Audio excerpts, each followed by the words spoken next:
welcome. It is wonderful to have you all. Thank you so much for taking the time and making this a priority. It's a little hard on Zoom to do the round robin, but I often like to have people for whom this is their first meeting. Fernanda, if you can still hear me, I see that your camera's gone off. I think this may be your first full Board of Advisors meeting, and if it is, I'd love to give you a chance to say hello.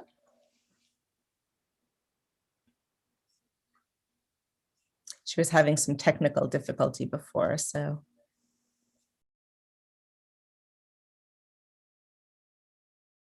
Might have been with us at our last full Board of Advisors. I was, Shirley. Thanks. Great. Good to have you back. Anyone for whom this is their first full Board of Advisors meeting? Okay. So we'll let Fernanda introduce herself later, but she's already been getting very busy and involved with our committees, and we welcome you to your first full Board of Advisor meeting. And in order to keep us on time, I'm going to, with no further ado, turn it over to Dr. Kademian. Thank you so much, Shirley, and good morning, everybody. My role here this morning, I'm going to give a report on how our students are doing, but I wanted to start off by saying thank you to each and every one of you here on the Board of Advisors. This has been an amazing year here at Shady Grove for me, a wonderful experience. I consider this the job I've waited for my whole life, and a big part of that wonderful experience is this board. And so I want to thank all of you for stepping up to serve on strategic planning committees and work groups and whiteboard sessions and one-on-one sessions with Anne to walk me through all kinds of things, and wonderful lunches and dinners, and just thank you so much. And we have a lot of work ahead. You're going to be getting to know me better and better as we go along. I will continue to rely on you all. And so I just wanted to say thank you so much for your incredible dedication to USG, your dedication to our students, and your support. Thank you. It means the world. Let me start off my comments. I want to start off with a reference to my podcast. So you all know I do a weekly podcast called This is USG. And this leads into how our students are doing this semester. So I had the honor this past Monday to talk with 4 of our students at USG.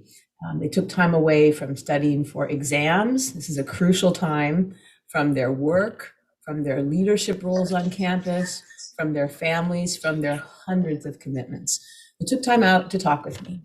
And those students were Alyssa Barrios, who's a master's student in education at USG, Diane Dow, who is a nursing student at USG, Isley Del Rosario, who is an early education student at USG with Towson, and our very own Zuhal Kasimi, who is a biological science student at USG. And they all shared their experiences with me from high school through Montgomery College and on to USG. They talked about their motivation, how they're coping with the pandemic. They talked about their focus on the future. And this is what was so amazing to me. Just a reminder of why we do what we do. They all talked about teaching, about providing healthcare to populations that need it the most. They all talked about mentoring. They all talked about how their education will help them give back to their communities in big and generous and very powerful ways. And these are our students. These are the students in the 9, enrolled in our 9 different university partners here at USG. And as we're going through our strategic planning process, it is just continuing to reaffirm that we aspire to be that unique institution in Maryland that is laser focused on the non-traditional student to provide these excellent 4-year and graduate education programs that prepare students for their professional skills in the workplace and beyond. They are career ready and beyond. And we're going to continue to be very proactive for the non-traditional student. We know from 20 years of experience at USG that our students face life challenges that students in other schools do not. And we want to support those students with the services they need outside the classroom as well. And our work does not end after graduation. If there is one measure that all of you should hold me accountable for in about 5 years or less, it is the percent of students who secure meaningful employment upon graduation or go on to graduate studies. We have to be laser focused on this, connecting educational opportunities and the pathways in to great career opportunities here in Montgomery County or the region. So we need to hold ourselves accountable for post-graduation employment and for the continuing education opportunities as well. And we will continue to ensure, to work towards an equitable opportunity for all of our students coming into USG and beyond. Supporting pathways to careers, beginning in middle school or even early education, right? Early childhood education, helping manage student debt, celebrating cultural and racial diversity, valuing career readiness, acquired alongside academic achievement. Right? We are going to recognize, and we do recognize, that the majority population at USG is an incredible combination of minority populations, and we are committed to serving them all to the very best of our ability for the good of our county and our community as well. So I just wanted to reinforce that, and the podcast this week was just a beautiful reminder of why we do what we do. So how are the students doing this year at USG this semester? So in general, there's a lot of happiness about being back on campus. We've had a lot of wonderful events this semester. We've had a fantastic celebration of International Disabilities Day. We've had the Equity Lab and the Shark Tank from our entrepreneurship lab. We had an amazing Women in STEM program that featured some fantastic speakers. We had an amazing First Gen program, the Kendall Mentoring program. So many things have happened this semester, and students have turned out. They're there, they're excited to be engaged. But we've also been doing these in hybrid form. So the first thing I want to highlight is hybrid stress. This is one thing the students mentioned in the podcast, and I've heard this from a number of students, and I hear it from our faculty and staff as well. How do we balance this hybrid world now? We're in person, but we're also doing a lot on Zoom. And the students called this out, especially to say, they feel this obligation that they've got to join something that's on Zoom because it's convenient and they can just sign on to do it. But we're trying to do a lot in this hybrid world of in person and on Zoom. We've got to figure out that balance. I know we'll figure it out. We have an amazing team here at USG who's always trying to figure out what's the best way to, how do we improve? How do we go forward? So we will figure this balance out. What should be online? What should be in person? How do we help people manage that? But that's one thing that's standing out. Another area that is standing out is in our services. And again, it's directly related to coping with the pandemic. I'll give the example of our disability services. We right now have 330 students who are being served in our disability center. Just to put that in context, our partners on average across all of our partners have about 600 students that they serve on the home campuses with teams of people. We have one person serving 330 students in the disability realm. Of course, she's supported by a great team, but this is huge. Doing a fantastic job. Caitlin Mills. And in addition to learning disabilities that students are coming to the center for, many students are experiencing a lot of anxiety and stress. So there are these comorbid challenges going on where they have their learning disabilities that they're getting support for, but in addition, the anxiety and the stress from the pandemic is there. So it's layered on. And there are students who might have in the past managed some of their challenges, some of their learning disabilities through the structure of in-person classes and things, but without that structure, we're seeing an uptick in the need for support. And our team is rising to meet that challenge, but it is a challenge and it will be an ongoing challenge. Another area we're seeing a lot of increase in is in our counseling center. Jonathan shares with me that we have had an increase in 26% in appointments and a 48% increase in couples counseling as well. So people who are living together, who are working through the stress of the pandemic. And all of that work is online. Jonathan reminds me that there is no waiting list. We take students as we can, build them in, and give them the support they need. But those are some of the, some data points that help us understand the challenges here. Students are excited to be back. I think students feel, and Zuhal can speak, can share with us as well, but they are excited to be back and excited to see each other. But there is this hybrid stress that's ongoing, and there's still a lot of challenges associated with the pandemic that are directly impacting their ability to study, their ability to to just manage the day to day. So I will leave on a hopeful note that I think we're getting better and better at figuring out how to do this, in large part because we're listening to our students. The students share with us all the time. The ambassadors, the council speaks for the broader student body as well. They're really keeping us informed of what's needed and what we need to do to continue to move forward in a positive way. I will say that we have the most amazing university partners. Our partners are side by side with us in this, and serving our students and figuring out how to best serve our students. And so grateful to all of our university partners, the faculty and staff who are here on the campus, who care so deeply about how we all do this together. And a great big thank you to our USG team for all they do every day as well. So I'll stop there.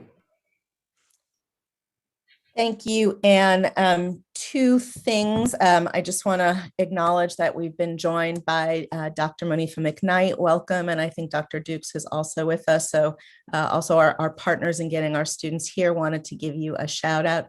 And before I take it back or actually open it up for any questions, I'm wondering if you could just share briefly. I know that a message went out to everyone about some changes in the spring events this year so that Board of Advisor members are aware. And you're on mute. Yeah. Yes, this was a challenging decision, but a very important decision. Many of you participate each year in our graduation celebration. It is a celebration of our students' graduation. Of course, our students are not graduating from USG, they're graduating from our partner institutions. And as we move forward in our strategic planning effort, we are trying to be as laser focused as we can on the core mission, which is working with our partners for outstanding educational opportunities that lead to great careers. And we are trying to think carefully about what is it that we do on campus that adds value to what our partners do, so that we're not duplicating, we're not trying to replicate, but we are trying to add value. And so one of the decisions that we've made is that we will not have an annual graduation celebration this year. That doesn't mean that we are not going to celebrate our students. We're going to continue to find fabulous ways to celebrate our students, but it's going to be in the context of the work that we're doing around career readiness, around getting students ready for great careers, around the pathways work that we're doing as well. So everything we do strategically is going to be laser focused on the work of the plan. And we're going to be more partnered with our partners in supporting our students in the ways that we can. So our students will be celebrating graduation with their home campuses, but we will be continuing to celebrate our students and their achievements in different ways. I think this is a very important move. While many people are disappointed about this, and I understand that, but I say, if we're putting our energy, if the choice is our energy into a graduation celebration versus ensuring that every single student has a job when they graduate, that's the decision. And so I think we just need to get laser focused on our priorities and be really clear about our role in the University System of Maryland. We're not an accrediting institution. We partner with 9 amazing accrediting institutions. So it is in some ways a symbolic move, signaling to our partners the direction we're going and the seriousness with which we take our role as an asset and a partner. But it is also a very strategic move in the sense that we're really trying to focus our team on the value add that we bring to Shady Grove. So I'm happy to say more, Shirley, but I hope that's helpful. That is really helpful. And just one other quick question for you before I let everyone else jump in if they have one. Can you just share a high-level timeline on the strategic plan? I know we sent out the hedgehog on the flywheel again to everyone, and many members have participated in work groups. But how things are going to unroll in next steps. Yeah, thank you so much for asking that. I kick off these comments with all strategic plan all the time. So today was a little bit different. We just finished the work groups. So there's one more work group, activating the flywheel work group, which some of you are serving on. And that work group will meet soon. All of the feedback from the work groups is coming now to a core team that is going to be drafting the strategic plan. So that's going to be over the holidays and into early January. We plan to have a complete draft of the plan and a summit in late January. And we will then, of course, be sharing our plan with the system, with all of you, with legislatures, but there will be a forum that has the full plan, and that will be in late January. So we will have a complete draft of the plan at that point, and then we'll start the work of task forces and planning to start implementing the plan. It's a 10-year plan with a 3-year set of first steps and directional shifts and fiscal modeling and all of that. So I hope that's helpful, Shirley. Perfect. Thank you. I'm going to pause and see if anyone has any questions for Anne at this point.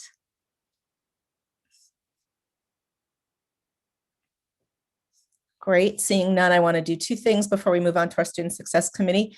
Fernanda, this is your first time being with us in our full Board of Advisors meetings, and I just wanted to give you a chance to say a quick hello to your colleagues. Oh, thank you. So yes, excited to be here. I hope the next time is going to be in person. I'm Fernanda Hernandez. I work at AstraZeneca. I develop oncology drugs. I am a physician by training, and I am delighted to be here. I really believe in this mission, and I'm happy to support Anne's bold plan in any way I can. Welcome.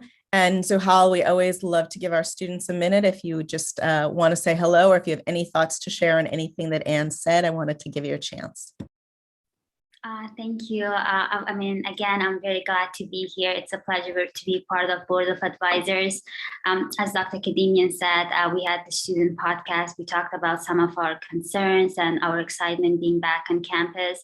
And also, we had the Student Success Committee last week. We talked about, having more counseling sessions for students. I'm sure we'll talk about that more today. Terrific. Well, that's a perfect segue, because the next thing on our agenda is talking about a new role for the Board of Advisors.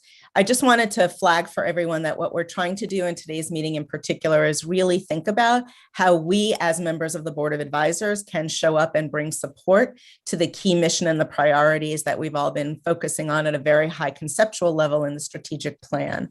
So I'm going to turn the next segment over to one of the co-chairs of our Student Success Committee, Steve Hull, and the amazingly talented Robin DiNicola, representing our Student Services team, and let them talk to you about an opportunity they've been working on.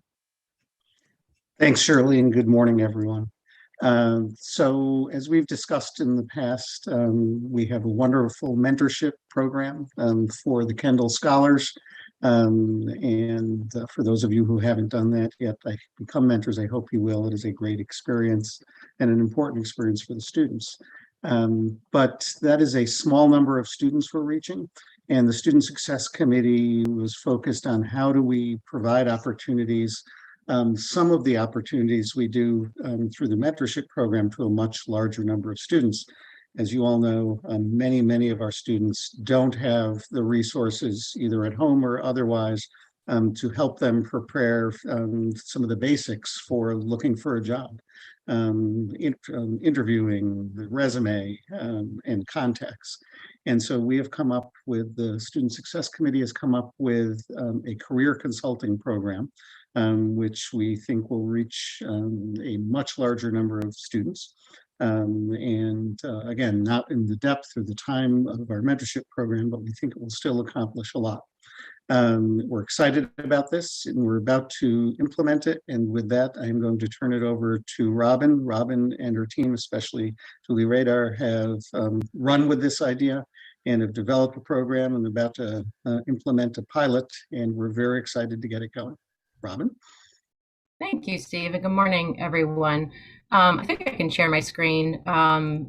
Don't worry, folks, just a few slides, just to walk through quickly. And I just want to reinforce a couple of things before I begin that both Steve and Anne have shared. I mean, I think you all know and have heard that USG 2.0 will center our efforts around building strong data-informed pathways and ensuring the career readiness of our students. And we all know that a critical component of this work is securing the buy-in and engagement of regional employers. We know we hear all the time from them that we need to be sending fully prepared and qualified graduates to them for their workforce, but we keep saying, okay, but we need you to help us make this happen. We have to work together in partnership to build their workforce pipeline.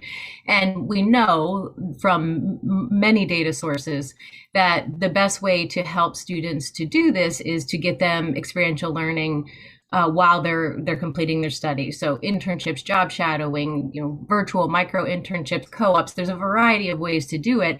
And we know that students who are able to engage and grow their network are more likely to have job attainment in their field of study upon graduation.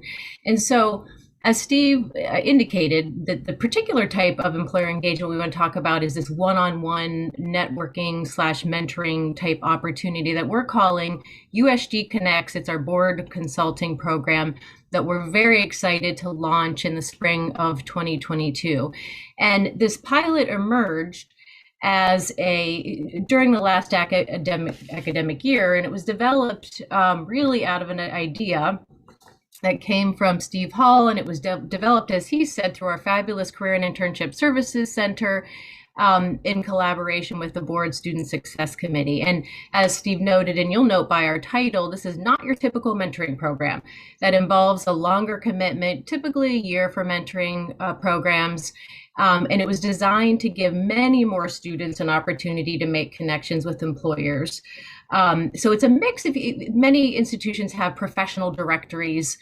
So it's a mix between a professional directory and a full-scale mentoring program, and was designed for a few reasons, as Steve outlined. First, to address a clear need from our students, and you mentioned Zuhal talked about it a little bit.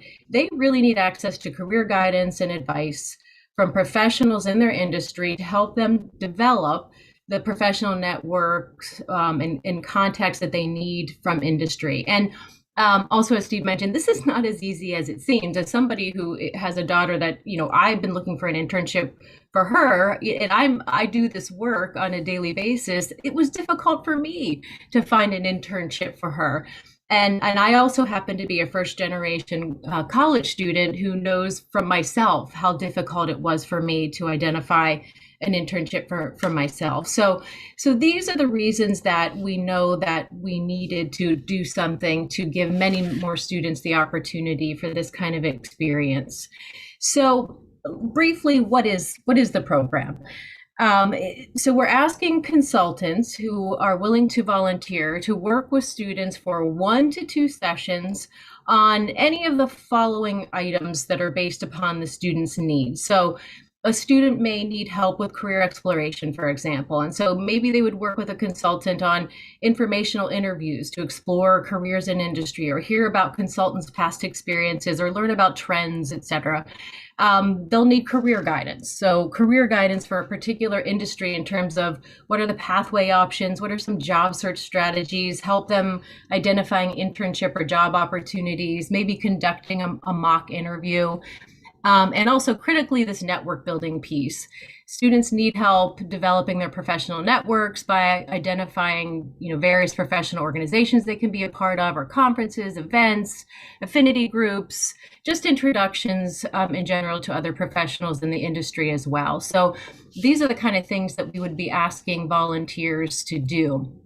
So what does it mean if you sign up? So volunteer consultants would be asked just to start by completing a brief profile document that would be used to help make student referrals based upon the consultant's professional role experience. And an email would be used as a primary tool for making the referrals.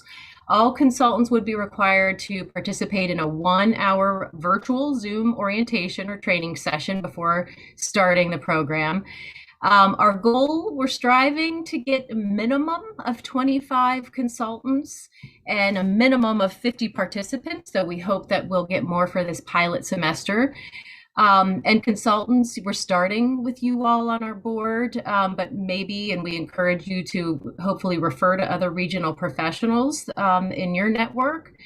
And the consultant will be advised via email if a student referral has been made. So our career coaches would identify the need, they would make a referral to a consultant, and then make the connection through an email. Consultants may decide to provide longer term support. We're not going to rule that out, but this is really an informal mentoring relationship. They could choose to progress to that point if they wanted. It's appreciated, optional, but not required. Consultants are asked to commit to just the 1 semester pilot at this point for the spring. Of course, no obligation, but we're asking for at least a full semester contribution. The pilot will run from February to May of 2022 with our official launch date for students for February 1st. So we're starting now to identify the consultants, hold the orientation sessions, launch it in February 1st, and then start making connections for students at that point. The program assessment will be shared with the board in the summer to determine next steps, any changes we may need to make to the program, and how to proceed moving forward. So I know that you're all wondering, how can I get involved? Because you cannot wait to sign up, I hope. What we would ask you to do is to, if you're interested, to complete our online portfolio. There is a link here. I'm also going to put it in the chat to the web form. You just simply need to complete the form. We'll take the rest from there. We will reach out to you to make the connection and to identify a date for an orientation session. Our contact point for the program, if you want additional information, of course, you can always connect with me, but Judy Streeter is the person who's serving as the program manager for the program. And we will be sending, don't worry if you can't, if you don't get the link exactly today, we'll be sending a follow-up email with additional information on the program, more details about the timeline and the role, and of course, the information about the web form and how to sign up for that. So that is a quick overview of what this program is. Are there any questions about this program? Robin, can I just jump in real quickly? Absolutely. Can you give a sense of what is expected time-wise from a consultant, please? Well, we're asking for a minimum a 1-hour virtual orientation session, and then we're asking for a minimum of 2 1-hour consultations minimum. Now, when we send you the profile, you can indicate your time. You know, how many students, how many sessions you think you might be able to do over the course of the semester. But we're asking you minimally to hold 2 1-hour sessions at a minimum. Thank you. Mm-hmm. So before I let folks jump in, and Steve, you and I can tag team in recognizing people, I think I want to express deep appreciation to the Student Success Committee and Steve and Dan as the co-chairs for bringing this forward. Really, the conversation, particularly coming out of the pandemic, as students were feeling much more isolated, weren't being able to be on campus, wanting to be able to touch more students, and our mentoring relationships, which I encourage you all to participate in. I know I've personally has experienced unbelievable gratification from the students that I've mentored, but it is a much more time-intensive commitment. Here, what we're really asking you for is to stand up and to say, okay, based on the professional experience and the journey that I've been on, I will make myself available to a few students, time, slots that I can fill, and having these smaller conversations, but that are of tremendous value as a way that we as the board can put into practice direct support for students who may not have someone else to go to review a resume or to talk through an interview before it happens or just to brainstorm with. So I just wanted to really emphasize that I think that the value here will be off the charts. Michael? Yeah, I was just trying to get a little better feel for whether there will be opportunities for those students to lead into professional development or interns, paid interns. And I guess just a little better understanding of, what their primary needs are. I mean, besides, obviously trying to graduate or put food on the table, what are their primary areas of concern in regards to career mentoring? Is it to learn more about their interests and how that may parlay into a career? Can you give maybe just a quick summary of some of the things that you would talk a little bit more about with those students? Yeah, we see a range of need. Some, for juniors in particular, they're looking for more in-depth information about a particular field. So for example, we have biological sciences students who may be considering a field in medicine and would love to just talk a little bit more about folks in that field. So some of it is just understanding a little bit more about what's available, understanding particular industry. A lot of students want, just that little bit of help before their first interview. So some mock interviewing, some quizzing preparation we're hearing. But honestly, a lot of students, it's just making connections. That seems to be one of the biggest things that we hear is, I don't know how to get my foot in the door. I don't know how to make a connection. I don't know who to call. So mostly what we see is just, please help me make any connection to help me to get some face time with a company, or maybe also, Mike, to find an internship. Do you have ideas for me on where I can look for an internship opportunity? So I just think they're really, they feel a little bit like lost. I'm doing well in my studies, but I don't know how to make that transition into career. How do I make that leap and make that jump? And they just need encouragement. They need to talk to people in the field who are, have been where they are, and encouragement that they can do it. So I think it's a range of things. They're the types of things, Mike, that we typically see from students.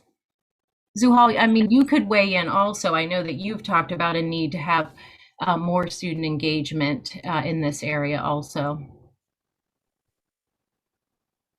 Yeah, so personally speaking, I would definitely think this is like a great opportunity for students. So for me, I'm a pre-health major, and like finding internship is like extremely hard. I don't know how much I'm allowed to share, but like considering my legal status, like a lot of like internships, like summer internships, they require like green card citizenship, which is like very hard. So I don't know, like I would need guidance to see, where I can go, like guidance to make connections, I would say. And I actually was just about to invite Francisco in. I'm not sure if he just dropped off. We have Francisco from our Graduate Student Association. I know he has spoken so compellingly about his internships, but if he reconnects with us, I will bring him back into the conversation.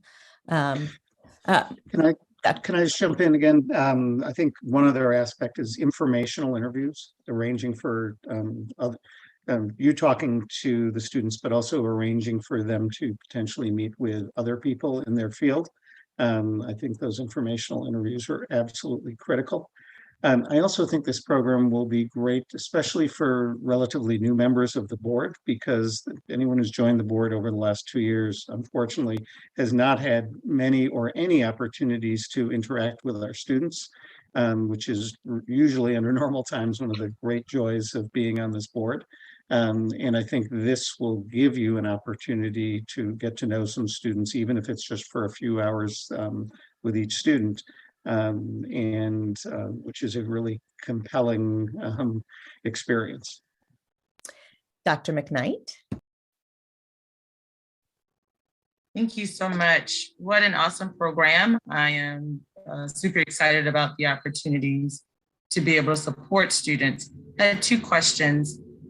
One, would it be possible to look at students and, there may be several who have the same area of interest in which we could maybe create like a pod to interact with more than one student at a particular time who may have an interest.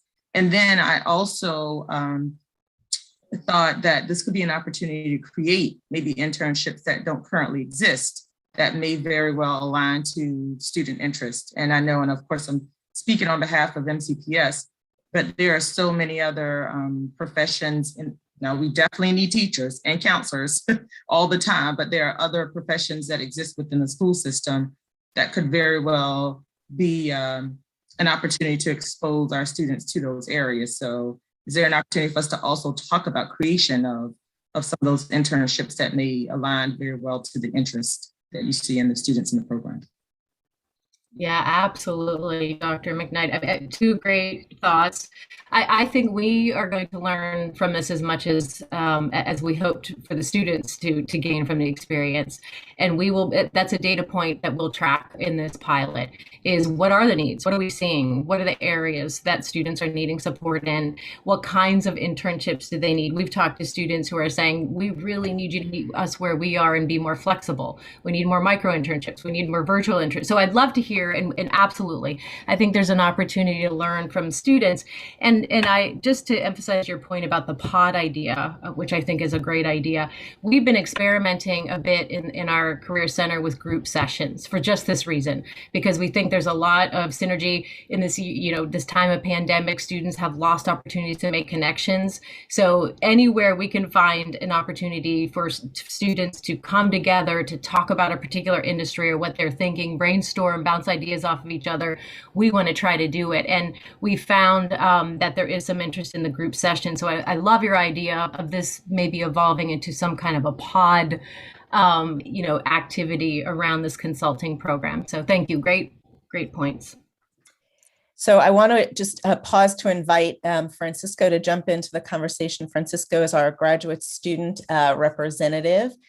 His testimony was attached to the meeting for today that he just shared with the legislature, and Francisco speaks, I've heard him speak so compellingly about how this opportunities have tied in. So he is with us now studying for a master's in cybersecurity from UMBC and was just promoted in his line of work with the city of Gaithersburg. So with no further ado, Francisco, would love your thoughts. We saw your enthusiasm in the chat, but welcome your reflections. Good morning, everyone. Yeah, no, I think this is a fantastic initiative. I'm very excited, especially from the student perspective. And I can't wait to just see how it all works out. So I can tell you that there are many students that will benefit from that take. And so I champion this initiative. So I'm very, very excited. Francisco, one of the questions was, what are some of the topics? If you're talking about sort of an hour with a board member, what might be something that, as you think back, would have been helpful? Oh my gosh, how to get your foot in the door, right? So I think it's one of the main conversations that I usually have had with Steve Simon in our rides back from Annapolis, or even with Dr. K or Miss Wright, is, hey, how do you help me in this application, or what's the right way to introduce myself? And even at the executive breakfast last Friday, Steve was still giving me pointers. It's a ongoing development. And so I think that still works out. Thank you, Francisco. Any other questions, thoughts? Teresa? You need to just unmute yourself, Teresa, if you click on the microphone. We still can't hear you. Try one more time. There you go. Oh, you turned it back on and off. So sorry. Is that okay now? Yes. I am very excited because some of my former students that want to be teachers and they are at USG, we talk every night on how their classes were, and now they're practicing for the teaching. So I'm very excited about, helping these students to be teachers. So it's a fantastic program, Thank you, Robin. Kevin, did you want to jump in? Yes, I'll just comment on similar programs. So, as you know, full disclosure, I'm the board chair of college tracks. And so one of the things that we've done with at the high school level similarly is to create an environment where we almost do a speed dating activity with students. We've got a relationship with Washington Hebrew, and we've used their facility prior to the pandemic, more virtual recently, but basically members of the congregation actually from all walks of life come in and have one-on-ones with students that they move around different tables and basically hear about careers. And I think what we were hearing there is that the kids really were just looking for opportunities to connect. They've not been in front of individuals who have careers. There's no one in their household who's a professional. And so this becomes a really, really important function that these are real people. I can make a difference. They're not intimidated when they go out on those interviews. And I think that's a wonderful thing. And it sounds like even through the community college and as they get into the 4-year program, that they're still struggling with this same thing. So the sooner we can get them engaged in these activities, in my mind, is wonderful. And the fact that we're just doing more of the same, this is wonderful. This is a great opportunity for all of us to be able to get engaged with these incredible scholars and help them build their networks. One of the things that we do with them is we encourage all of them, with those conversations, everybody encouraged them to find them on LinkedIn and become a part of their network. So you've now opened your network to these students at a time when they might look in there and ask you who knows something about an area they're interested in and get a feedback, which is also a wonderful thing. Larry, I'm going to give you the last word before we ask Steve and Robin. Just one quick point with not imposing on our fellow board members. As we have these interviews, while we may not have a particular expertise, it may be an opportunity as I said, without imposing, to contact one of our other board members that have some kind of expertise or advice for the people that we're interviewing. We have a lot of talent here, so hopefully that could also provide opportunities for these students. So using the board as our own network to connect the students we may be in conversation with. Yeah. If it's not imposing, we have a lot of talent and a lot of crossover, but a couple of times I picked up the phone and called Steve or Kevin or somebody like that. And everybody's been incredibly responsive, and helpful. So just a thought. Okay, well, I obviously need to give our executive director the last word. So Anne, I'll let you jump. I don't mean to take too much time, but I just wanted to pick up on Dr. McKnight's point about the need for teachers and connect it to a point that one of our students made in the podcast, Isley Del Rosario. He made the point of he had a teacher who is a male and Latino, and he made the point of how important that was for him to have a role model that for him to aspire to be a teacher himself. And so I think another thing that stands out for me in this wonderful program is this is an opportunity to mentor and support in a way that enhances diversity and makes these kinds of important connections that are so important to success that we might not always think of. But representation and a mentor or a connection to someone who is similar, who a student can aspire to, like a male teacher who is Latino. So I just point that out as a connection from our student and something that can also be an enriching aspect of this program. Giving the thumbs up there from Dr. McKnight. Steve or Robin, before I wrap up, is there anything else you wanted to share? I would just say we're very hopeful that all board of advisors members who are in their career or like some perhaps of the going out of their career would participate. It is not a huge commitment. I think you would find it incredibly rewarding. And the other thing we're going to ask, and Robin and I were talking about this yesterday, after we see who is participating, there may be some areas, career areas where we don't have representation, where we don't have consultants, and we may be turning to you to say, do you know of other people outside of the board who could help us in a certain area? Excellent. Robin, any final word? Just a huge thank you for being such a supportive board. We appreciate your support. The students appreciate your support. And just a reminder, if you're interested, please just complete the form, submit the form, and then we'll take it from there and get you all connected with students. So thanks again. And the form is going, excuse me, sorry, Shirley, the form, right, Robin, is going to be emailed to board Yeah, members. I put it again. You can click on the link that I just put in the chat. That'll take you right to the web form, and we will send it again via email for folks after the meeting. And just a thank you to Robin and her team, who have done an incredible job with so much else to do and so short-staffed. And they've invested a lot of time in this and resources. And Robin, thank you. Thank you to all. That I just wanted to make sure that if it's easier for you to just let us know in the chat that you have interest and you want us to follow up with you, we are looking to make this very easy for the Board of Advisor members too, because, you know, I think we together and have shared our belief that it is so critical for our students to graduate career ready and really competitive.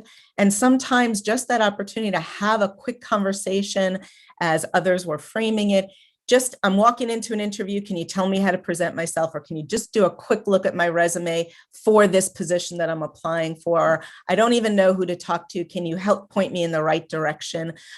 We very much are thinking that a mutual interest of reaching as many students as possible, but doing it in a sort of efficient way, respecting your time. This is really a chance, if you haven't been able to do a mentoring before, to really step up. So thank you. Let us know if you tell us in the chat that we should count you in, we will. Thank you, Dusty. And if you can fill out the form, please do that. But we really are hoping that all of us, and I just want to reemphasize a point that I don't have any direct connection to an employer in Montgomery County now, but in talking with students, can draw on the journey that got me here. And we all have relevant things to share. So I have spoken with people who are going into physical therapy, and I have spoken with people who are going into engineering, neither of which I have a lot of experience in my own profession, but just some of the insights that we bring. So I just want to reinforce for you that there will be value, and really just want to put a fine point on encouraging everyone to find 1 or 2 hours this spring and sign up so that we can get this launched. So thank you for your time and thank you for your attention. And I'm going to move us right along. We're going to take a step back up to the big picture before we come into our role. We did share with the full Board of Advisors, and Ellen has shared with us before. We know that this is a unique moment where both the university system and USG are on a strategic planning journey. And the university system was out a little bit ahead of us. Their draft plan was up on the website. We shared with you as the full Board of Advisors some feedback that we brought on behalf of the USG Board of Advisors, really trying to emphasize that we see the regional higher education centers and USG in particular as a tremendous strategic tool and asset, and appreciated the opportunity to share those thoughts. So Ellen, I know that last week, I think there was a meeting with the Board of Regents. I'm going to turn to you. If you could share a little bit about where you are in the USM strategic plan, and we can make a connection back down to USG. Thank you, Shirley. And I actually want to start by thanking this board. You obviously all took the time, or many of you at least took the time, to read the materials that we have been posting on the website related to the system strategic plan. And of course, the centerpiece describing the strategic areas and high-level strategic goals is that PowerPoint that you all took a look at. It is not the plan itself, obviously. We are still working on the plan, but we've been doing this in a stepwise fashion to ensure we were hearing stakeholders earlier in the process than we usually do and incorporating their feedback, and then taking the steps down into tactics, KPIs, et cetera. And so we really appreciated the correspondence that Shirley signed on behalf of all of you, providing us with great feedback.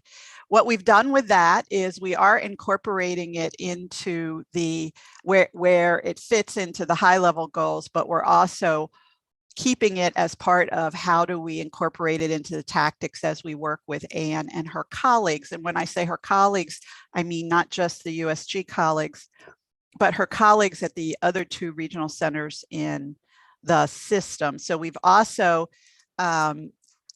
proactively sent those same documents to the boards of advisors for Hagerstown and for Southern Maryland, and encouraged them and asked them and told them we have a model through all of you of feedback that's very important to us. So that is being incorporated in our work. Our next steps at the system level, and we did not, although I kept telling you we were going to bring this forward to the board meeting that occurred last Friday, we actually did not. We were asked by the board to go ahead and move to the next level of identifying and documenting the very top level tactics that would underpin the key goals that were in that PowerPoint, and start to develop draft KPIs for our goals, and then to bring that back probably in the somewhere in the February to April timeframe through the strategic planning work group of the Board of Regents, and then to the full board. So that's the journey we're on now. We're also working on a implementation framework. We're not yet down to, although we're working a Gantt chart at a very high level, we obviously will need to work with all the stakeholders on the tactics and timeframes and project plans for those. One thing we acknowledge over and over again is this is a system level plan. The system staff will have key roles and responsibilities in it, but most of the execution that will get us the goals are going to be done at the universities and regional centers.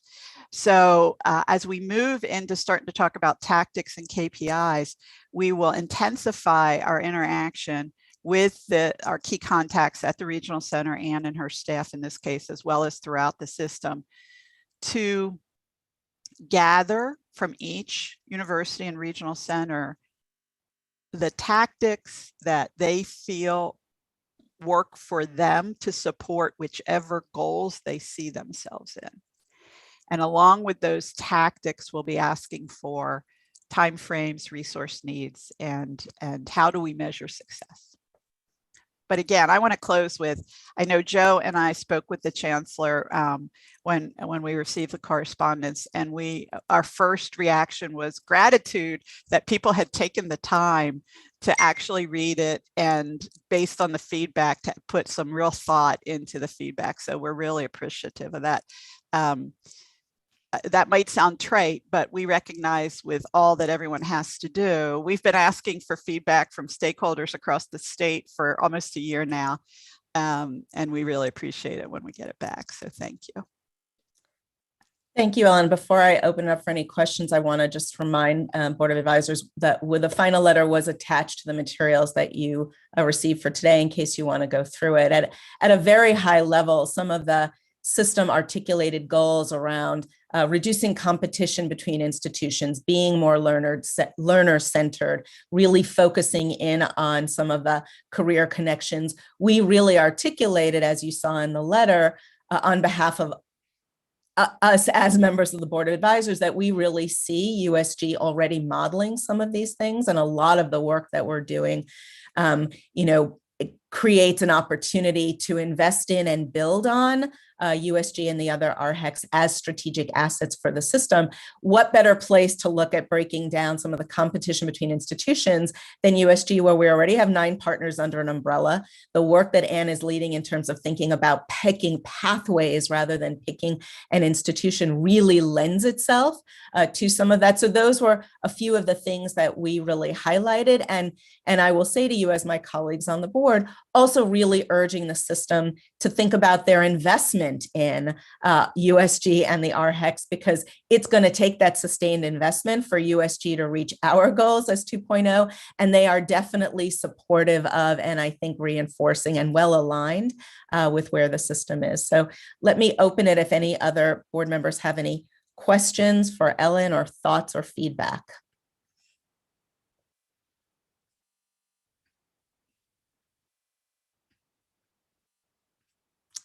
All right, well, before we move on, Joanne, I just wanted to also pause and see if there was anything that you wanted to add on to Ellen's comments. Not specifically, except to say one of our hopes is, since this is a system-wide strategic plan, we are hopeful that, in fact, all of our institutions and our constituencies will see themselves in this plan. And that's exactly what your comments did, was remind us as we are writing and articulating, putting down on paper. It's not that we don't think of these things, but it's hard to get everything in as we're drafting. So it's really helpful to be reminded of these things. But and Shirley, you're absolutely right that our regional centers, and especially USG, is in a unique place to, in fact, be out in front in many of these turns that we are trying to make from institution-based to student-centered.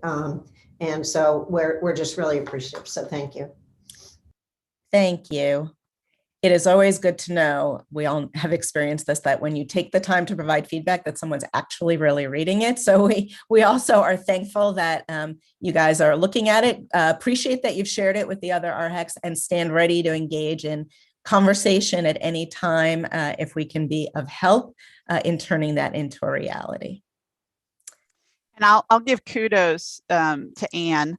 I see her hands up, but before she goes, I'll embarrass her with a richness of kudos here. A couple of things. One, Anne and her fellow regional center executive directors on their own proactively get together regularly to talk about things that they as executive directors are dealing with.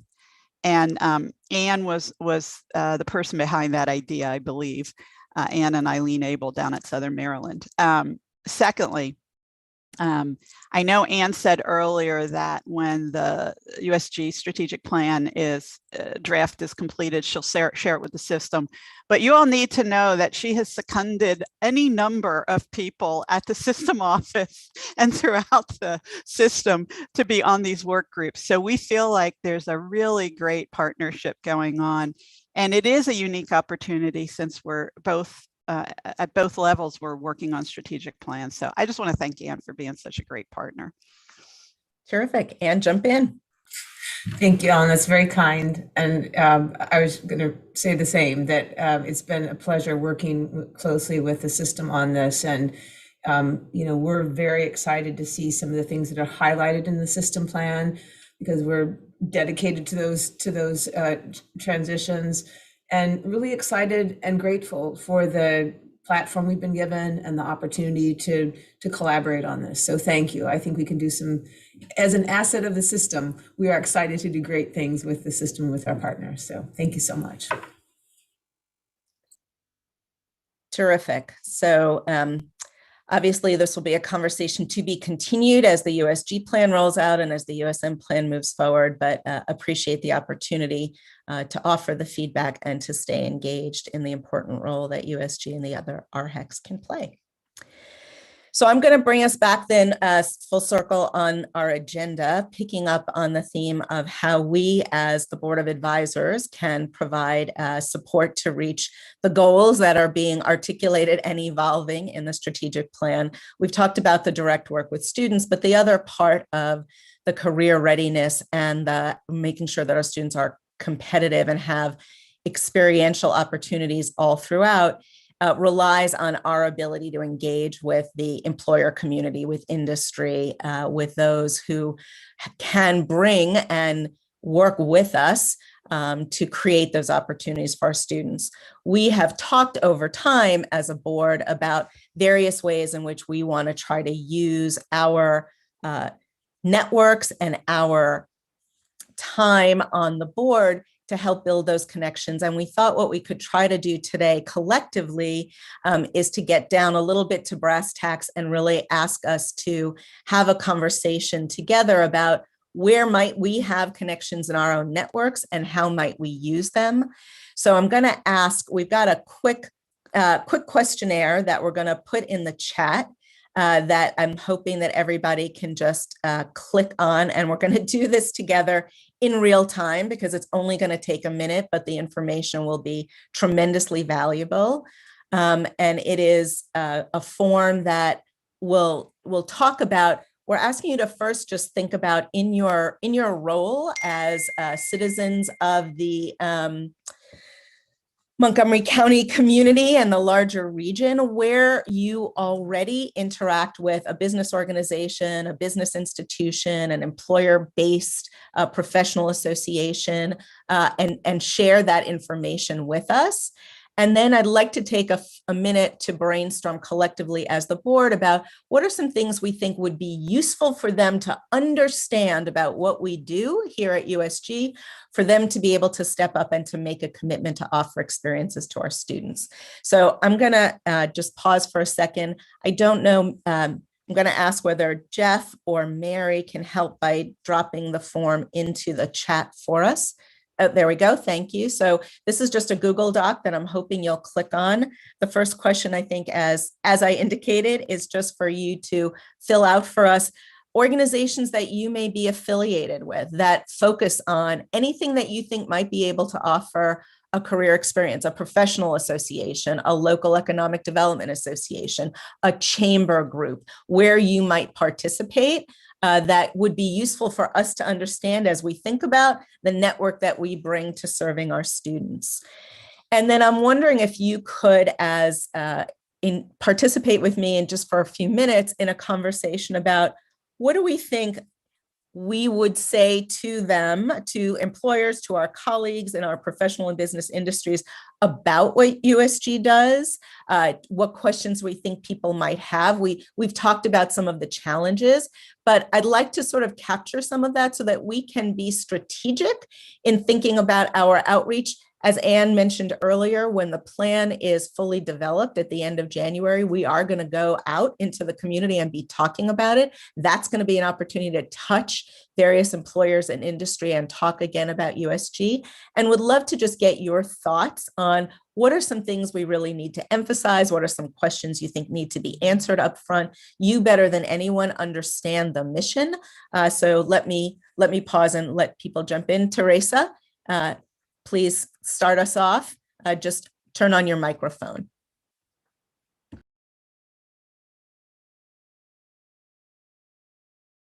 Mute, is that okay? Yeah, well, yes, now we hear you. Well, I still, I do it on Zoom and I do it on the phone. I'm communicating with the teaching profession, and I'm working with these students that would like to be going to be teachers, but they don't know how, and they are, a little bit scared, and they don't know who to with communicate. So in my thing, the people that I know, I just call people and say, can you talk to so-and-so and tell them what you're doing and how you're doing it and how important it is to be teaching, because that's my plan now, to help the kids to become teachers for the new generation. And I'm working mostly with the minority community. No, that's great. And teaching is a uniquely wonderful place to make a difference. I'm wondering, Teresa, what's the question you get most often about USG? Well, I'm very lucky because the kids that are at USG that were my students and their parents, they are just very happy. They said, I'm very happy to be at USG because it's close to home. And also they are very happy with all the support that they get there. Right. These students, as a matter of fact, they don't give me any questions about what am I doing. I don't like it. On the contrary, they are very excited. And another thing, the parents are very excited because I work with their parents too. Yeah. And they're very thankful that that's such an opportunity at USG. Because also there are scholarships. I appreciate that.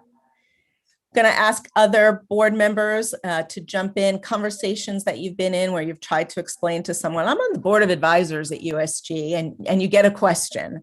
What's the question? What's something that you think we really need to know? And I'm asking that you please actually complete this form while we have this conversation, because this is going to be really valuable feedback for us. Fernanda, I'm going to ask you to jump in. And so, yeah. So the question is, USG? What is that? Yeah. But it's around the corner. But what is that? So I think that's a problem, and we'll address it for sure. Yeah. So I think that, and when we think about addressing it, so let's take it one step farther. As you have thought about your work and your role, what is something that you would share with someone in your industry or someone in one of the professional organizations you participate in that would be important for them to know about USG? That's really cool, Shirley, and that's exactly what I put in the form. The first thing is that USG provides very high quality, highly trained graduates from all our partner institutions. And the second one is that all these graduates are ready to enter their workforce where they have significant holes, but we need their help. So I think we can transform that. I think we have everything in place to make this a win-win situation. But we have to be able to, allow me to say, package it better. No, that's a very important point. And I think, I think Fernanda, the point is well taken about how well prepared our students are. I think that is a key message. And I appreciate that. Other thoughts as we fill out this form and in that part where we are thinking about what are some of the key messages that we think need to get out there. I will share with you that, for example, I think having people understand not just the preparation, but particularly in the STEM fields, really understand what is going on at that BSE building, that we literally have cutting edge labs, that we are really, as advanced as anyone could be in the preparation. I feel like that's a message that people are not hearing and that we need to get out there. Craig, jump in.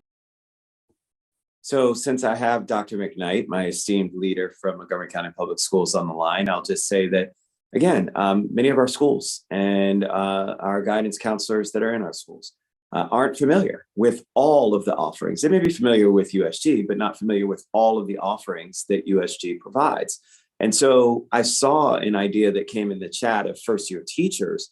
I actually think it needs to be all guidance counselors, and we really need to have an in-depth understanding of all of our guidance counselors of what Universities at Shady Grove offers, because as you heard from Teresa, all of our, so many of our students are challenged when it comes to fiscal realities in terms of being able to attend school. It's the reason why so many people attend Montgomery College from a financial perspective. It's not just a great institution, it's also affordable.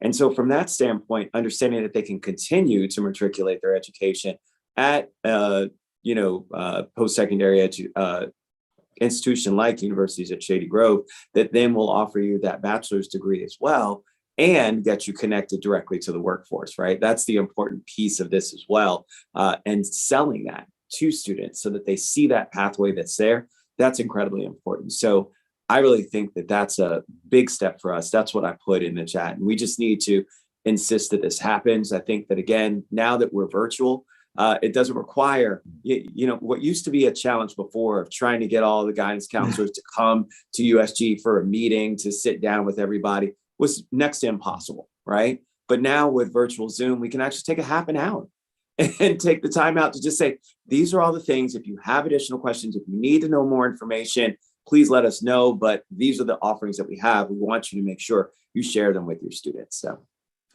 appreciate that. I apologize and see what order people came in, but I'm going to bring in Ken and Ellen and Monitha. Ken.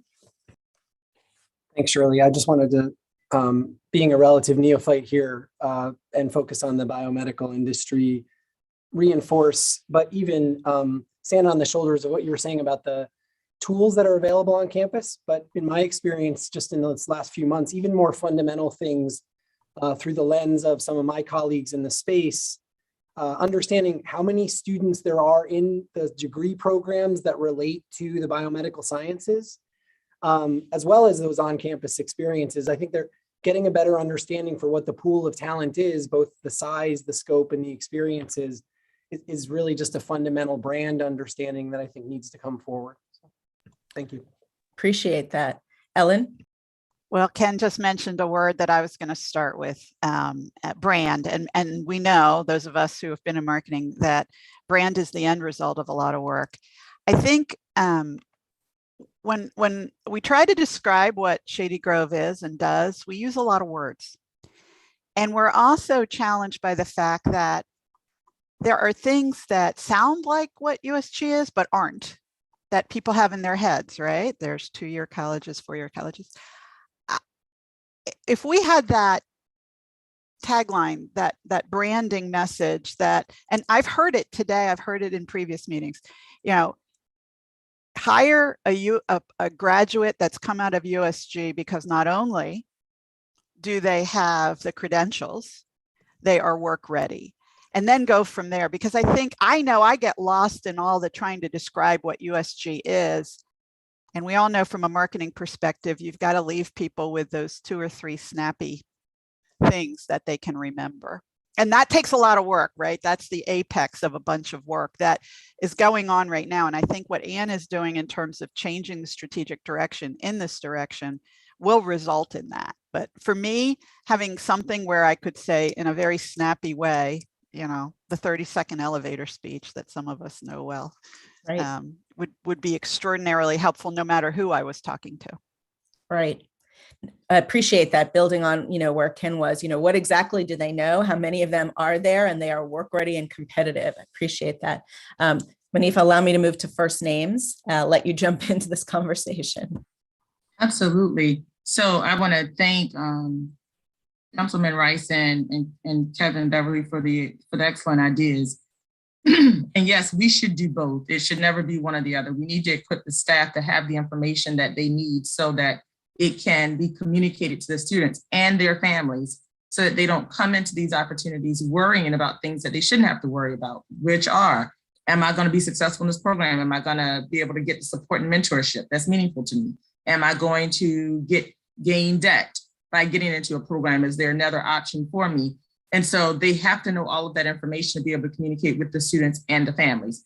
And yes, this can all be so easily done now since we do so much virtually. What I'd like for us to be able to move to is having these structures in place so that they just don't come up as a great idea for, you know, but they become a part of what we do all the time.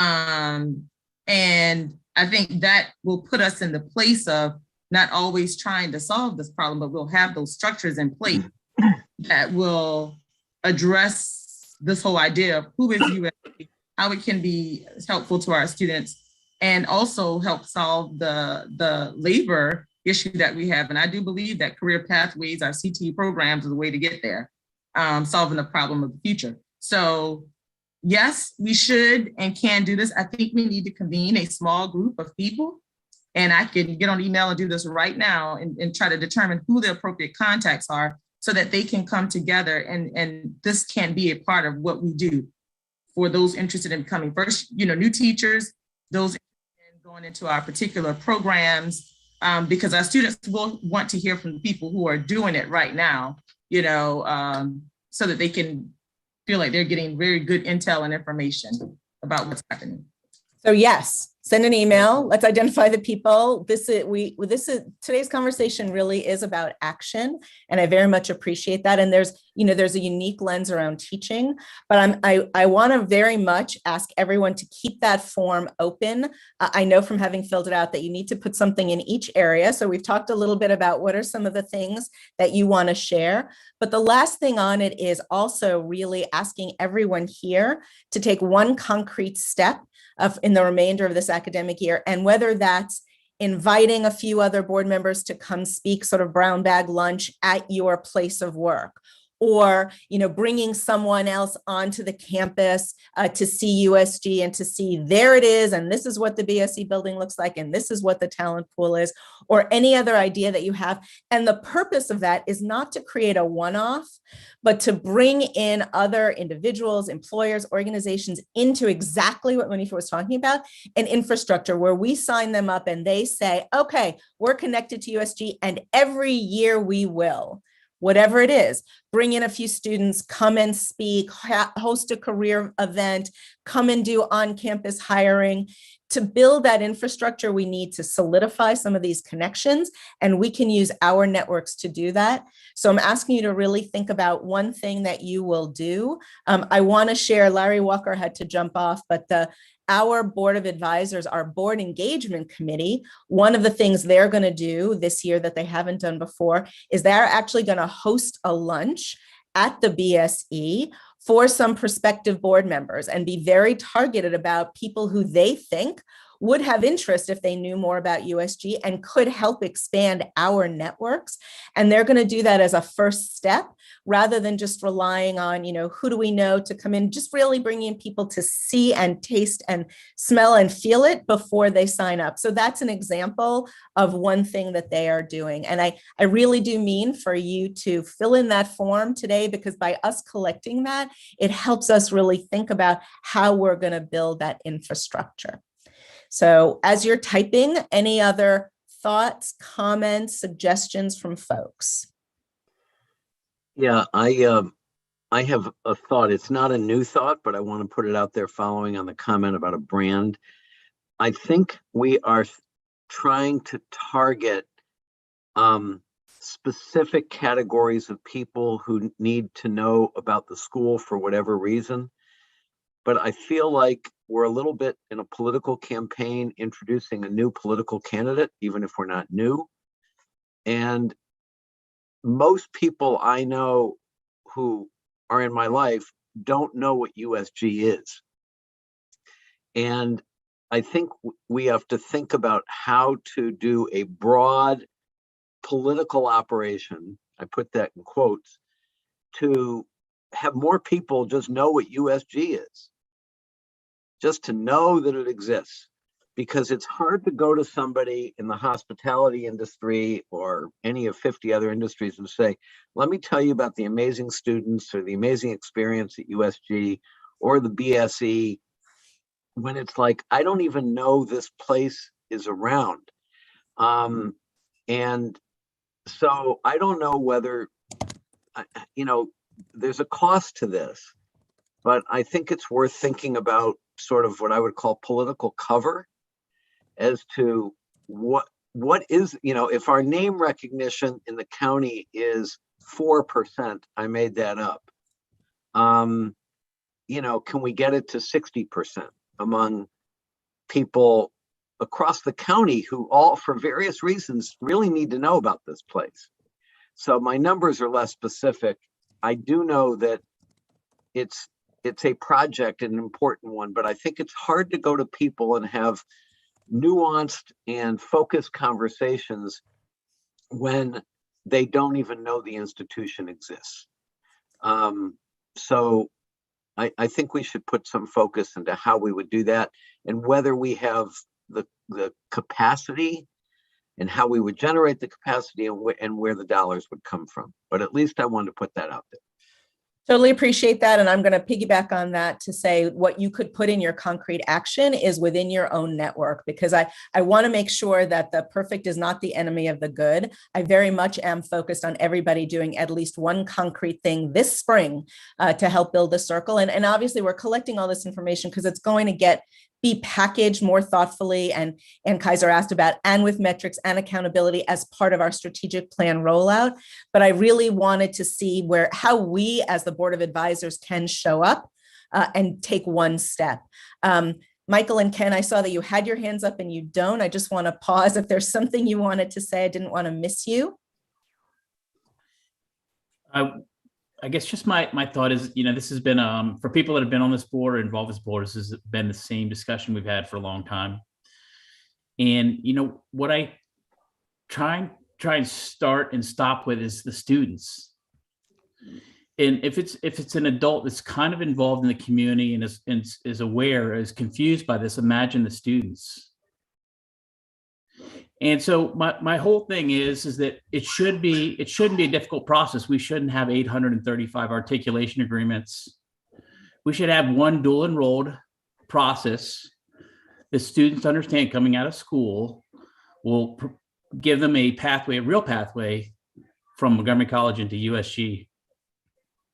And until we do that and get people on board with that, it's going to be the same discussion. I'm not trying to be, put it out there, but that's just the reality, is that we have to do that. We're a large community. We have a fairly large constituency. We have a lot of, we bring a pretty good set of forces through Montgomery College. There's people that want to make changes to that. And I think we have to be bold to find ways to help students.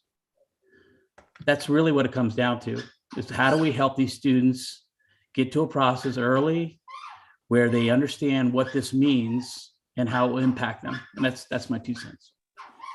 Totally appreciate that. And Michael, I think the reason to connect our concrete steps in building this to the strategic plan is for exactly that reason, right? The vision has to be about seamlessness. The vision has to be about really making it easy for students to get in. The vision has to really be about thinking differently, about, not having sort of universes that are impossible to navigate. So I appreciate your connection.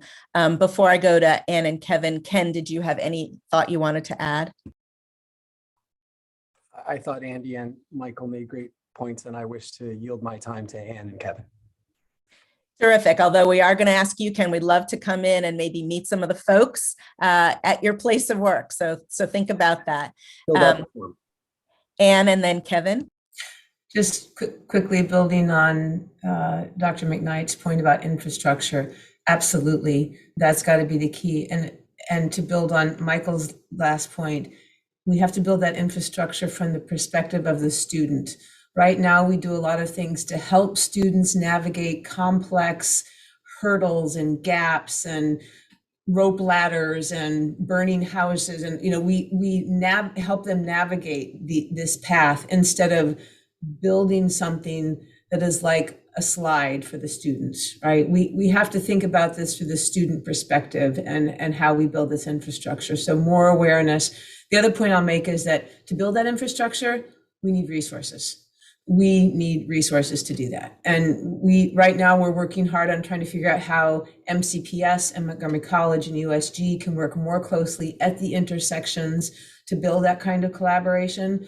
And we need to do it with the system as well. We need to be thinking about how USG needs to be funded in order to step up to do this kind of work. So appreciate that thought. Kevin? Thank you, Shirley. So the point that Andy made is a really important point, and I want to add a couple of things to that. One, that there are 3 constituencies as I see it. We have the students, which are first and foremost. I think Michael's spot on. That's our major focus. But there are employers that need to understand this, and there's our general population who is a tax base that supports this organization. And we also have our university partners. And I'm hoping that 2.0 represents an opportunity for USG truly to spread its wings, because I think the brand issue has been a problem because, unfortunately, the university partners over time worried about confusing their brands across this platform. And so we need to just make sure as we enter this that we are not confusing and actually give them what USG really is and how we think it can be helpful. I think areas like MCEDC, which I know that the partners of Montgomery College and USG are trying to enter into a MOU with, that needs to be real.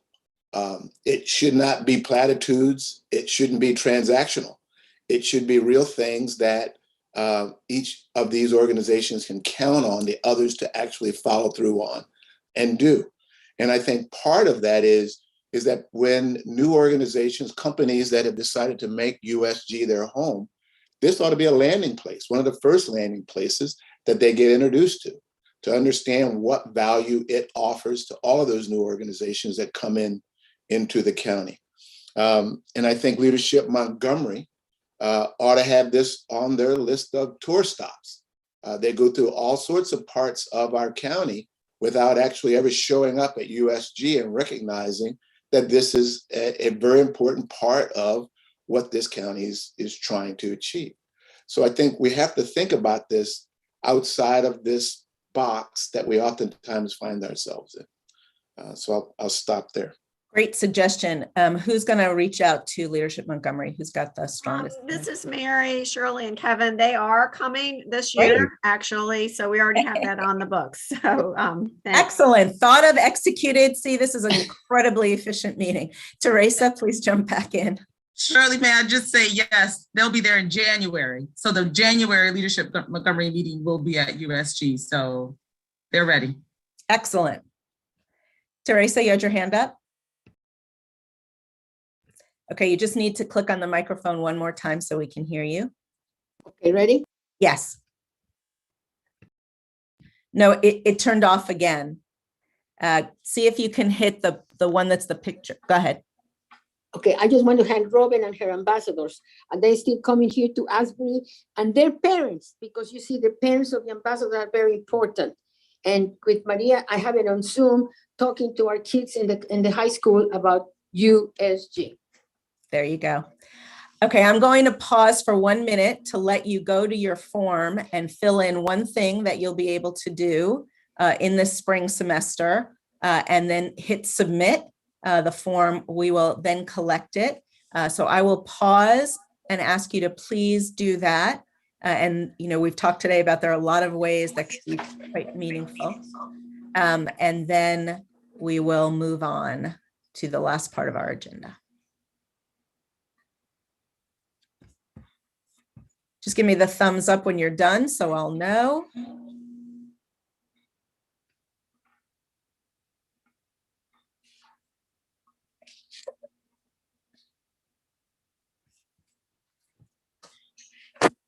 Terrific. Thank you all. And this obviously does need to be a piece of a larger whole, but there is a role that we can all play, and I very much appreciate this board's willingness to engage. So the last thing on our agenda, we were deliberate this fall to hold back on some of our committee meetings while the strategic plan was rolling out, because many board members participated in some of the larger work sessions and some of the tighter work groups and some of the brainstorm. And we wanted to both be respectful of your time, but also to be able to have a sense of where is this vision emerging so that we could move forward in an aligned way. Now that we know that some of the work group recommendations are bubbling up and that in January we're going to have a peek about the direction, it is time for us to think about how we activate our committees, both in support of our own strategic plan that we adopted as Board of Advisors, but in furtherance of and to support the evolution of USG towards USG 2.0, just for shorthand. I know that that doesn't mean anything in the real world, but I'm using it for the purposes of this conversation. So I want to just bring on a few of our committee chairs to share some perspective. I'm going to start with Michael Pretty, who with Bob Youngentub co-chairs our Financial Resources Committee. Michael, if you want to share a little bit about the vision for the spring, and then Roya, you're going to be up next. Okay, thank you, Shirley. Appreciate it. Our committee has been pretty active. We've had a number of meetings with Shirley and Ann. Thank you to Bob Youngentub, who's been very helpful with great ideas in support of what we're looking to try and accomplish. What's unique about the financial committee is the model that's coming out in the USG 2.0 is really going to be relevant to what we try and do to put together the pathway forward. What does this look like for USG, and what does it look like for the system, and what does it look like for the students? So we've spent a lot of time kind of talking and working with not just our own committee, but also reaching out to other constituents that have a lot of input, valuable input to know and understand kind of where we're going. In our meetings, we've also commissioned the start of trying to find a new CIO with Nico Washington departing. We've been very helpful to have, it's been very helpful to have John Farley continue to help Ann Kadimi and the rest of our board on where we are currently financially. So the updates that we've had through those meetings have included a general understanding of kind of where we are and where we're expecting to be. A continued review of ideas related to workforce development funding and how those funds would be used. And what, if anything, that would change or be impactful based upon USG 2.0. So that's it. Thank you for the time. So, Michael, I might hold on to you for 1 minute before you have to jump off. We have been talking as a board, and one of the drivers in the JCR Commission report, and one of the drivers in the strategic plan has been this conversation around fiscal model and a sustainable fiscal model going forward. And obviously that's a critical part of the work. Some of the work sessions were devoted to it. There was a work group that I know you and Bob participated in, and we don't have the answer today, but I just wanted to give you a chance to sort of talk about your committee focusing in on, because we know that unless and until we can really outline, maybe not down to all the last details, but that's going to be a critical issue for USG moving forward. So I just wanted to give you a chance if there was anything you wanted to say about fiscal model visioning. Well, much of the ideas have kind of centered around USG and some other REHEX being an innovation model. And using kind of that innovation model to not only look at kind of where we are as an institution, USG specifically, but also where we are as an educational community, higher education community in the state of Maryland. And so, as Ellen was saying before, we are looking to see how everybody's ideas and plans can work together to make it a more fruitful experience for students. But we're also looking for ways to be able to be creative in regards to what or how we manage money, what or how we manage the student services for the process to keep our students integrated and productive and geared towards graduation. So there's a lot of ideas that are being discussed in USG 2.0 that will have an impact in what or how we would manage our well-being going forward. And so obviously what that model looks like will determine a lot about what or how we manage the financial modeling for what we do as a committee. Totally appreciate that. And I know some of you participated with us. We had some Zoom meetings with our delegation in advance of the official session in January. And, our delegation is pushing us to be concrete in our asks going forward. And that's obviously where we're driving. And the fiscal model is an important part of this. And I just wanted to, I appreciate Michael and Bob picking up the torch from where the work groups are and thinking about how we as the Board of Advisors help support the direction once the model is worked on and articulated. And obviously this is not our work as the Board of Advisors alone, but all the good thinking that's gone in and all the work that Ann is leading, wanting to make sure our committee is ready to be supportive of the model that's going to take us across the finish line. Ann? Shirley, I just wanted to add to Michael's fantastic comments, and thank you, Michael and Bob, for serving on that work group, on the fiscal model work group. Your participation has been so important. Two interesting things coming out of that committee, and they're more shift in tone and culture. And one is an emphasis on investing in USG, meaning that USG can also then talk about return on investment. And so there is a shift in the tone around not just we need funding, we need resources, but here are the things we can do. Here's some outcome measures, to Ann Kaiser's great point. Here's some outcome measures. Here's the goals we're setting in the outcome measures. And here's what the return on investment will be.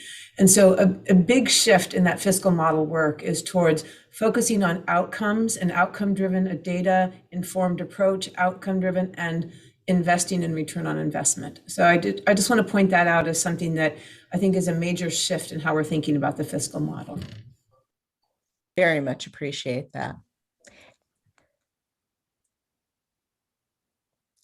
Any other questions?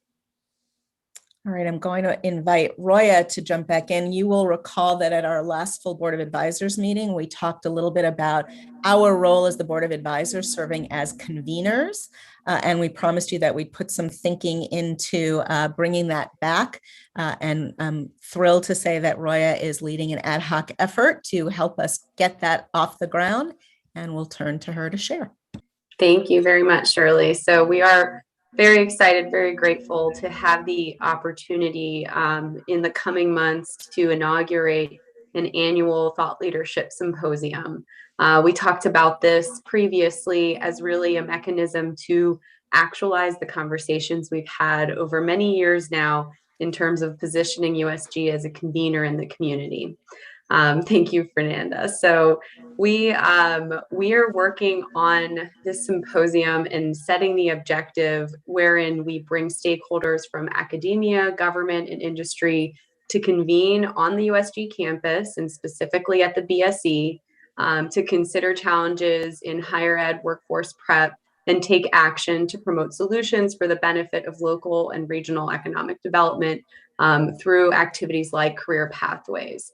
That's an objective that we're continuing to iterate on, and we're welcoming feedback. That's why we're sharing it with you all today. But special thanks to my fellow ad hoc committee members, Shirley, Kevin, Andy, Fernanda, Marty, Dawn. I know Marty and Dawn, we got to work on catching you guys up to speed on our first ad hoc committee dinner, which was graciously hosted by Shirley. That being said, we just wanted to bring you up to speed on a few exciting topics that we discussed during dinner a couple weeks ago. The topic that we're working on right now and iterating, again, open to feedback, very excited about it.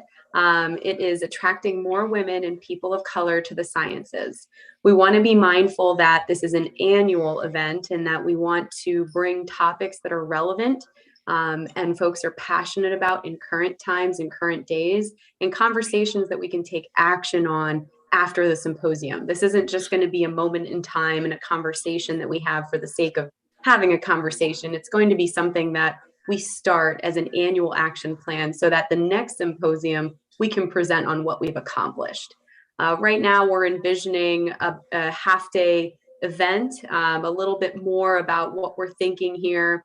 So, the concept and my dear friend Andy here had a lot of great ideas during our conversation around how to create this event as a draw and how to leverage our keynote speakers or other strategic invitees to really help set the tone for the conversation.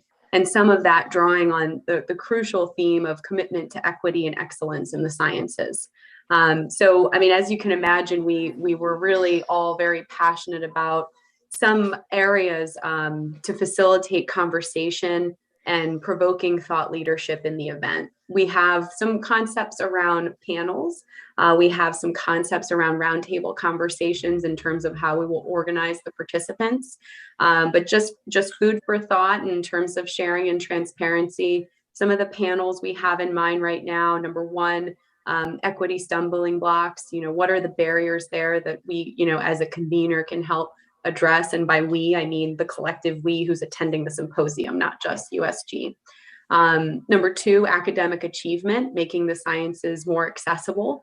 So, thinking about what we're missing, what we're using, how we're using the pipeline to track this, how are we providing more opportunities and access, especially for those who have a passion but face barriers. How are we teaching by doing? And then finally, a panel around reaction. So now that we've had this really exciting conversation with the attendees, we can ask the USM presidents or the science celebrities and or the students to react. What do you think? What are we doing? What are we not doing?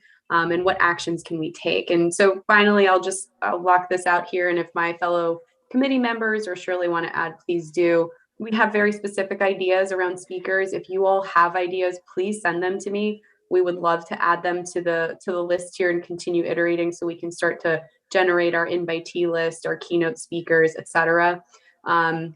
But also be thinking about action, right? So we don't want to just say we're a convener. We want to use our collective minds on the board of advisors to be very specific about the actions we plan to take. So at the end of the symposium, here are the 3 things we're going to do. And then throughout the year, how are we keeping in touch and creating a platform so those who attended felt like their time and their thoughts and their energy went towards achieving something that matters to them. So Shirley, I'll pass it back to you for now. Any of the other ad hoc committee members want to jump in? So let me just thank you, Roya, for starting us off. And before I take any questions, we had talked about one of the ways that we as the Board of Advisors show up is in this convener role. We had also said to each other, this is not bringing people in to have a conversation about USG. This is bringing people in to have a conversation where we have mutual interest. And the issue around getting more women and more people of color into the sciences is a pressing issue for our partners, for local government that's investing in the infrastructure around us, for the people who, the students that we serve have interest, and just honestly, our larger local, regional, global community will benefit from the additional diversity. And we, as USG, have a huge commitment to equity, and we know that all around us, people are focused on diversity, equity, and inclusion. And we think what will draw them is not just the star power of some of the science celebrities, but the fact that we are all collectively on this DEI path together, and the fact that we now, particularly post-pandemic, more than ever understand how the sciences are critical to all our lives, whether we ourselves are scientists or not. So we're trying, in starting from the question about what's going to make somebody come, and I'm not sure if we said, Roya, but we're looking at May in terms of the calendar for when we would like to host this. What's going to make somebody come? We think those are some of the draws, and that's where we're beginning to think about it. So with that, thoughts, comments, feedback? Fernanda? The only quick thing is thank you, Roya, and everybody else, because it was a great discussion. And medium long term, this should be an event that the whole community is looking forward to, and that is installed as a highlight of the scientific life of Montgomery County, not really a USG thing. It should be broader, and we should really make a big splash next year. Totally agree. And one of the things that we also talked about was then tapping some of our members of our Board of Advisors and other just friends of USG to do some of the invitations themselves directly. So it isn't just us as an institution, but Fernanda reaching out to other, for example, women in sciences who she interacts with, Dawn, for you to reach out to, some of the other folks who you come across. And when it comes from you explaining why this is, as a community are engaged in a conversation for our mutual well-being, I think that's exactly the right positioning. Anne? Sure. I just want to say, to me, the big takeaway from all this and the inspiration for it is thought leadership through convening. And what makes USG important in this is that we're doing the convening, but it's bringing together powerful thought leaders from a number of different corners in order to lead to action. So thought leadership through convening for action. And I think it's the unique brand of thought leadership that we can host here at Shady Grove. So thank you. That's great. Roya, will you just put in the chat your email? Folks can let us know. You can drop an idea in the chat. You can reach out to me, but Roya also will put her email there. If you want to send any thoughts or ideas about possible speakers, possible participants, any other thoughts and reactions that you have, we will continue to update the board as the ad hoc committee moves along, and we'll be thrilled to have your input. Any other thoughts, questions, feedback related to our Thought Leadership Symposium? Any other questions or comments for the good of the order before we close? So I just really want to reiterate where we started, which is deep thanks to all of you, not just for your participation in today's meeting, but your tremendous engagement. It's that time of the year where we all pause to be thankful, to appreciate where we are. I am deeply thankful for all the time and attention and thoughtfulness that goes in to serving on this Board of Advisors, and my colleagues have been tremendous. Deeply grateful to Anne for her leadership and the entire USG team, Mary, who puts in many tireless hours, Steve Simon, who's on with us today. Karen Lenz may be listening. Thank you, Karen, for all your support. And Jeff, thank you for making all the technology work. And I don't know that, I don't see Robin was still with us, who was doing all the student success work. I see Richie, thank you for being here. So the entire team, that make it possible for us to do this. I will share with you that we are also thinking about our students today. We've committed ourselves to taking some actions. You will also get a note and an invitation from me.